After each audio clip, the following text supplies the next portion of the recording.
उपस्थित हुआ सकलो राइजर मोई आंतरिक श्रद्धा आए अभिनंदन जनाइशो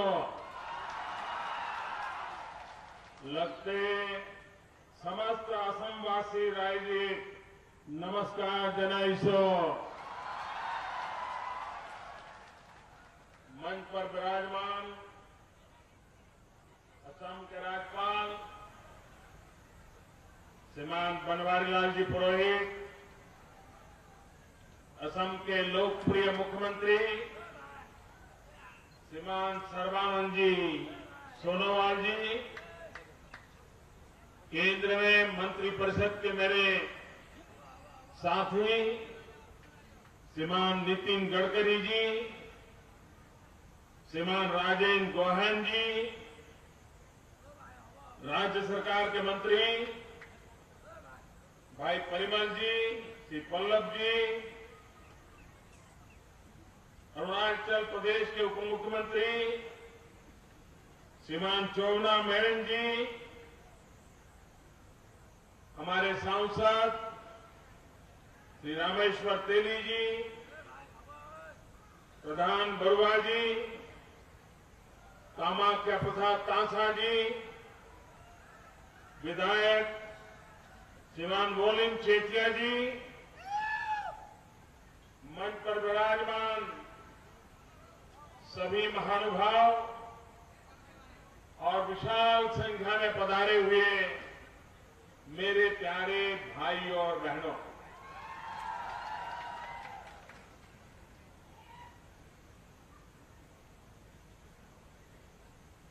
आज अनेक वर्षों से आप जिसकी प्रतीक्षा कर रहे थे वो दलों का निर्माण हो गया, लोकार्पण हो गया। मैं आप सबसे आग्रह करता हूं, इस खुशी के समय आप अपना मोबाइल फोन बाहर निकालिए, अपने मोबाइल फोन का फ्लैश लाइट कीजिए और सबको ये सिग्नल दीजिए कि कितना बड़ा उत्सव मना रहे हैं आप लोग। हर कोई अपने मोबाइल फोन का फ्लैश चालू करें। शाबाश, हर कोई, चारों तरफ हर कोई। हाँ, लगना चाहिए कि बड़ा उत्सव मना रहे हैं आप। हर किसी की लाइट चलनी चाहिए। हाँ, वहां पीछे भी हो रहा है। वाह, देखिए कैसा उत्सव मनाया जा रहा है। ये सारे कैमरा वाले भी आप ही को ले रहे हैं। बहुत बहुत धन्यवाद आप सबका। भाई बहनों,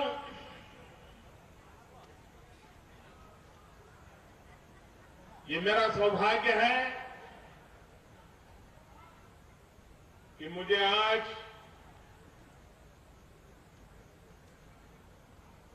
उस स्थान पर आने का सौभाग्य मिला है जो कभी कुंडिल नगर के रूप में जाना जाता था और द्वारका के नाथ श्री कृष्ण यहां पधारे थे।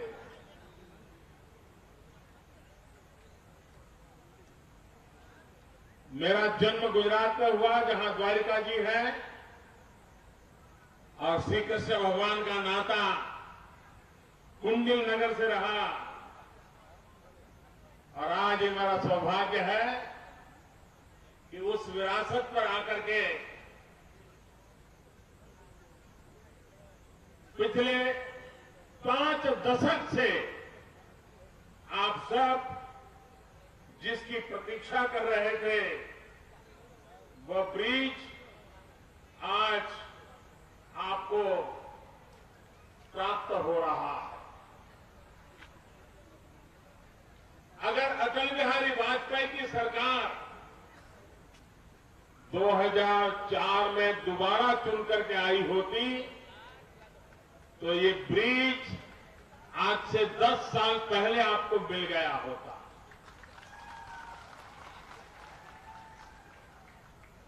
29 मई 2003 उस समय के हमारे विधायक जगदीश भुयन ने एक चिट्ठी लिख करके इस ब्रिज के लिए आग्रह किया और अटल जी की सरकार ने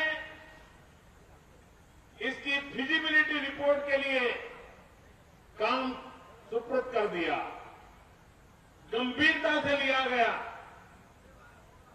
अगर उसके तुरंत बाद ये काम चला होता तो आज से 10 साल पहले आपको ब्रिज मिल गया होता। लेकिन बीच में सरकार बदल गई, रुकावटें आई, होती है, चलती है, ऐसा ही चला और उसके परिणाम आपका सपना डगमगाता रहा। लेकिन पिछले 3 साल में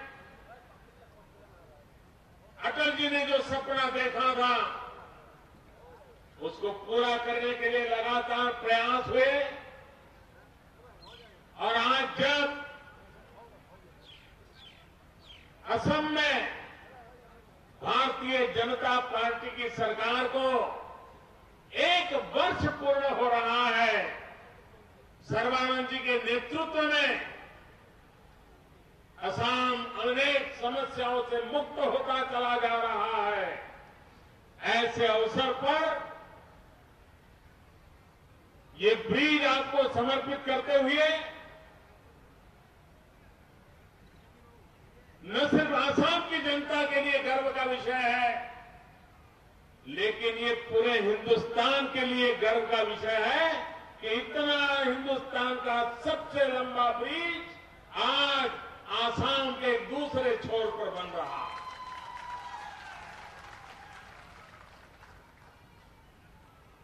ये बात निश्चित है, अगर विकास को स्थायी रूप देना है, स्थायी रूप से विकास को गति देनी है, तो इंफ्रास्ट्रक्चर ये पहली आवश्यकता होती है। फिजिकल इंफ्रास्ट्रक्चर, सोशल इंफ्रास्ट्रक्चर, ये 2 पटरी पर संतुलित विकास संभव होता है। अगर हम इंफ्रास्ट्रक्चर का महत्व नहीं समझेंगे, स्थायी व्यवस्थाएं खड़ी नहीं करेंगे, तो छुटपुट प्रयासों का परिणाम बहुत ही अल्पकालीन होता है, अस्थायी होता है। और इसलिए हमारी सरकार का एक लगातार प्रयास है कि विकास को स्थायी रूप दिया जाए, व्यवस्थाएं विकसित किए जाए और जिसके कारण जिस सपने को लेकर के देश आगे बढ़ना चाहता है, उन सपनों को हम भली भांति पूर्ण कर पाएं। अरुणाचल प्रदेश और आसाम को ये ब्रिज जोड़ दे रहा है, निकट ला रहा है। 165 किलोमीटर का अंतर कम होना, व्यक्ति के जीवन के मूल्यवान 6-7 घंटे बच जाना और एक बार ऐसी व्यवस्था खड़ी होती है तो आर्थिक विकास के भी नए द्वार खुल जाते हैं। अब हमारा सदिया, वहां का अदरक, वहां के किसान जो जिंजर पैदा करते हैं, उत्तम कक्षा का जिंजर जहां पैदा होता है पूरी भूमि पर। अब ये ब्रिज बनने के बाद एक बहुत बड़े मार्केट के लिए इन किसानों के लिए नया रास्ता खुल जाएगा और उनकी कमाई में वृद्धि होगी। और मुझे विश्वास है कि नॉर्थ ईस्ट में सदियाजदा क्षेत्र जहां का जिंजर उच्च कोटि का अदरक माना जाता है, अगर यहां के किसान ऑर्गेनिक की तरफ चले गए तो यहां के जिंजर का ग्लोबल मार्केट खड़ा हो सकता है, दुनिया में उसका एक बड़ा मार्केट खड़ा हो सकता है। और इसलिए ये ब्रिज सिर्फ पैसे बचाएगा, समय बचाएगा ऐसा नहीं, लेकिन ये ब्रिज एक नई अर्थ क्रांति का अधिष्ठान लेकर के आता है, एक नई इकोनॉमिकल रिवॉल्यूशन का बेस बनने वाला है। और इसलिए और आज के इस ब्रिज का लोकार्पण पूरे हिंदुस्तान के लोगों का इस पर ध्यान है कि भारत में इतना बड़ा निर्माण कार्य होता है, किसी भी हिंदुस्तानी को एक गर्व देने वाला काम है। भाई बहनों, दो राज्यों के विकास में ये ब्रिज कड़ी बन रहा है, अरुणाचल का विकास, असम का विकास। और एक प्रकार से हमारा जो सपना है कि भारत को विकास की नई ऊंचाइयों पर ले जाने में सबसे बड़ी ताकत प्राप्त करने की अगर कोई जगह है, संभावना है, तो वो पूर्वी हिंदुस्तान है, पूर्वोत्तर हिंदुस्तान है। ईस्टर्न इंडिया है, नॉर्थ ईस्ट भी है। और इसलिए हमने हमारी विकास की जो योजनाएं लागू की है, उन सब में पूर्वी हिंदुस्तान को बल देना, नॉर्थ ईस्ट को व्यवस्थाएं देना। नॉर्थ ईस्ट के अंदर वो ताकत है, अगर उनको थोड़ी सी व्यवस्थाएं भी मिल जाए तो बहुत बड़ा चमत्कार कर सकते हैं। और इसलिए हमने हमेशा इस बात पर बल दिया है कि विकास को नई ऊंचाइयों पर ले जाने के लिए इसको प्रयास किया जाए। प्रतिदिन सिर्फ डीजल की बचत से इस इलाके के नागरिकों का रोजाना 10 लाख रुपया बचने वाला है इस ब्रिज के कारण। समय तो मूल्यवान है ही है, लेकिन डीजल की बचत से भी रोजाना 10 लाख रुपए की बचत सामान्य नागरिक के जेब में पैसे बचने वाले हैं। ये अपने आप में सामान्य मानवीय के जीवन में, पहले हम फेरी सर्विस से जाते थे, अगर मौसम ठीक नहीं रहा तो फेरी सर्विस बंद हो जाती थी। ब्रह्मपुत्रा रुक गई हो तो फेरी सर्विस रुक जाती थी। अब ये ब्रिज के कारण 24/7 365 डे हमारे लिए व्यवस्था बन गई है। और इसलिए प्राकृतिक प्रकोप से हमारी गति को कभी रुकावट नहीं आएगी। ये काम इसके द्वारा हुआ है। और इसके कारण, इसके साथ साथ जैसा नितिन जी बता रहे थे कि देश में हम लोगों ने रास्तों का महत्व है, पुल का महत्व है, ब्रिजेज का महत्व है, रेल का महत्व है, हवाई यात्रा के महत्व है। अब उसके साथ साथ वाटरवे को भी बल देने की दिशा में हम प्रयास कर रहे हैं। बड़ा महत्वाकांक्षी कार्यक्रम है कि जहां जहां नदी है, पानी है, क्यों न हमारे ट्रांसपोर्टेशन को उस तरफ शिफ्ट कर दिया जाए। एनवायरमेंट फ्रेंडली होगा, आर्थिक रूप से कम खर्चे वाला होगा और जो समय की बर्बादी होती है उससे भी बचाव होने वाला हो, उस काम को भी इसी ब्रह्मपुत्रा के इसी छोर पर से बहुत तेज गति से आगे बढ़ाने की दिशा में हजारों करोड़ रुपयों की लागत से वो काम यहां हो रहा है। और आने वाले दिनों में एक नया क्षेत्र जल परिवहन का भी आगे बढ़ने वाला है। तब जाकर के आप कल्पना कर सकते हैं कि पूरा क्षेत्र विकास की कैसी नई ऊंचाइयों को पार करेगा, इसका आप भली भांति अंदाज कर सकते हैं। भाइयों बहनों, ये खर्च जब हम कर रहे हैं तब पूरे नॉर्थ ईस्ट के विकास के लिए भी, चाहे बिजली के इंफ्रास्ट्रक्चर की बात हो,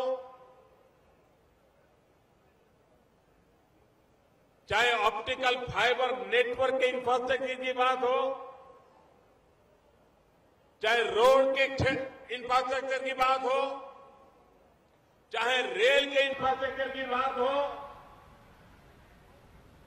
पूरे नॉर्थ ईस्ट को हिंदुस्तान के हर कोने से जोड़ना, हिंदुस्तान के हर कोने के लोगों को हमारे इस पूर्वोत्तर भारत के साथ जोड़ना, उस दिशा में हम तेज गति से आगे चल रहे हैं। जो काम 15-15, 20-20 सालों में नहीं होते हैं, जो धन 15-15, 20 सालों में नहीं खर्च किया जाता है, हमारी सरकार ने आकर के उतनी बड़ी मात्रा में धन नॉर्थ ईस्ट के इंफ्रास्ट्रक्चर और विकास के कामों के लिए खर्च करने की दिशा में हमने बल दिया। एक्ट ईस्ट पॉलिसी के तहत अगर हम इस क्षेत्र को एक विश्व स्तरीय इंफ्रास्ट्रक्चर के नमूने के रूप में तैयार करें, तो पूरे साउथ ईस्ट एशिया उसकी इकोनॉमी के केंद्र बिंदु में भारत का यह भूभाग बहुत बड़ी अहम भूमिका अदा कर सकता है। और इसलिए हम उस विजन के साथ पूरे साउथ ईस्ट एशिया के अंदर भारत किस प्रकार से जुड़े, आर्थिक व्यापारिक व्यवस्थाओं में हमारा एक क्षेत्र के साथ केंद्रवर्ती बने, एक इकोनॉमिकल एक्टिविटी का हब कैसे बने, और इसके लिए जिन जिन व्यवस्थाओं का विकास करना चाहिए उसी के तहत हम बल दे रहे हैं। और जिसके परिणाम आने वाले दिनों में आपको नजर आने वाले हैं। भाइयों बहनों, रेलवे का महत्व है। आजादी के 50 सालों के बाद भी रेलवे को जितना महत्व देना चाहिए था, नॉर्थ ईस्ट में हमने उसको प्राथमिकता दी है, ताकि एक सुरक्षित यातायात की व्यवस्था हम निर्माण कर सके। नॉर्थ ईस्ट टूरिज्म के लिए भी बहुत बड़ा केंद्र बन सकता है। यहां की प्रकृति, मां कामाख्या के दर्शन करने हो या कोहिमा तक जाना हो, ये ऐसा सुंदर प्रदेश है जिससे आज हिंदुस्तान के बहुत लोग अनभिज्ञ हैं। अगर देश से लाखों लोग हर साल इस भूभाग पर आना शुरू कर दें, तो यहां की इकोनॉमी को कितनी बड़ी ताकत मिल सकते हैं, जिसका हमें पूरा अंदाज है। और इसलिए इन व्यवस्थाओं के विकास के द्वारा हिंदुस्तान के कोने कोने से और धीरे धीरे विश्व भर के लोगों को टूरिज्म की दृष्टि से आकर्षित करने के लिए ये क्षेत्र एक बहुत बड़ी हमारी प्राकृतिक संपदा का हिस्सा है और उसको बल देने की दिशा में हम आगे बढ़ रहे हैं। भाइयों बहनों, आज जब मैं इस महत्वपूर्ण ब्रिज का लोकार्पण कर रहा हूं, आपके यहां इसको ढोला सदिया दलंग के नाम से जानते हैं आप लोग। आज एक ऐसा अवसर है कि हमारी सरकार ने निर्णय किया है इस दलों को अब से हम इसी धरती के संतान जिसकी आवाज ने हिंदुस्तान को आज भी प्रेरणा दी है और इसी धरती के संतान श्रीमान भूपेन हजारिका ये ब्रिज का नाम भारत सरकार ने भूपेन हजारिका के नाम से करने का तय किया।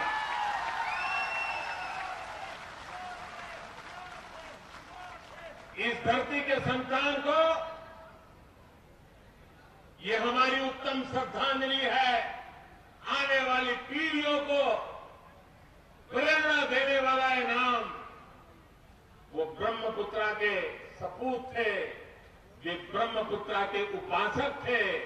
उनकी हर बात में ब्रह्मपुत्रा का गुणगान हुआ करता था। वो जिए भी ब्रह्मपुत्रा का गुणगान करते रहे। वो जीवन भर ब्रह्मपुत्रा को देश और दुनिया में परिचित कराने का अद्भुत काम उस महापुरुष ने किया था। आज उसी महापुरुष के नाम पर इस सेतु का नाम भी, इस ब्रिज का नाम, इस दलांग का नाम भूपेंद्र हजारिका के नाम से जोड़ने का हमने तय किया है। मैं फिर एक बार श्रीमान सर्बानंद जी को, उनकी पूरी टीम को, असम की 1 साल की सरकार को हृदय से बहुत बहुत बधाई देता हूं। मैं संतोष प्रकट करता हूं कि 1 साल में ऐसी कठिन बातों को उन्होंने स्पर्श किया है, हाथ लगाया है और रास्ते खोजने का प्रयास किया है। पहली बार सरकार बनी हो, पहली बार मुख्यमंत्री का दायित्व आया हो और 15 साल तक असम का जो हाल हुआ था, ऐसी परिस्थिति में से असम को बाहर निकालने के लिए जो मेहनत यहां की सरकार कर रही है, यहां के मुख्यमंत्री और उनकी टीम काम कर रही है, मैं उनको बहुत बहुत बधाई देता हूं। और जिस गति से, जिस लगन से 1 साल में काम करके दिखाया है, 5 साल के भीतर भीतर तो असम इन सारी कठिनाइयों से बाहर निकल के रहेगा, ये मैं अपना विश्वास प्रकट करता हूं। और भारत सरकार कंधे से कंधा मिलाकर एक फॉर आसाम, ये जो हमने सपना देखा था उसको पूरा करने के लिए कंधे से कंधा मिलाकर के काम करेंगे। इसी एक विश्वास के साथ मैं फिर एक बार आप सबका धन्यवाद करता हूं। भारत माता की जय।